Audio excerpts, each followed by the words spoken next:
Et oui, Donald Trump qui aura les pleins pouvoirs, Mohamed, puisqu'il aura avec lui le Congrès que vous voyez derrière moi. Les Républicains sont en passe de contrôler totalement les deux chambres. Ils ont repris le contrôle du Sénat. Ils ont maintenant 52 sièges sur les 100 et ils sont vraiment en passe de garder la majorité à la Chambre des représentants. C'est très important parce que ça veut dire que Donald Trump pourra passer toutes les réformes qu'il veut, que ce soit politique économique, politique migratoire, politique étrangère. Il ne faut pas oublier que c'est le Congrès qui vote les aides, par exemple, à l'Ukraine et à Israël. Et puis, il pourra aussi nommer qui il veut dans son administration. C'est le Sénat qui donne son dernier mot, qui doit avaliser le choix du président. Et bien là, il est assuré d'obtenir le feu vert de sa majorité sénatoriale. Elisabeth, Donald Trump est toujours en Floride à l'heure où l'on se parle. Que va-t-il se passer désormais sur le plan politique ?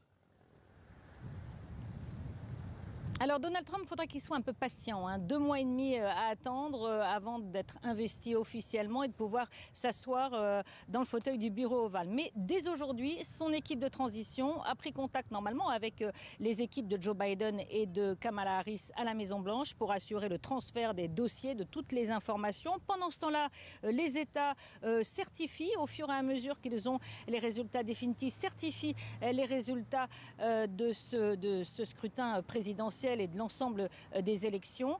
Ils vont se retrouver, ces grands électeurs, le 17 décembre pour voter et leur vote, eh bien, ce sera certifié le 6 janvier. Vous vous souvenez, il y a 3 ans, eh bien, les partisans de Donald Trump avaient refusé de certifier la victoire de Joe Biden. Eh bien là, le Congrès devra certifier la victoire de Donald Trump. Donc voilà le programme et Donald Trump sera officiellement le 47e président des États-Unis quand il prêtera serment. Ce sera lors de la cérémonie d'investiture le 20 janvier. Merci beaucoup, Elisabeth.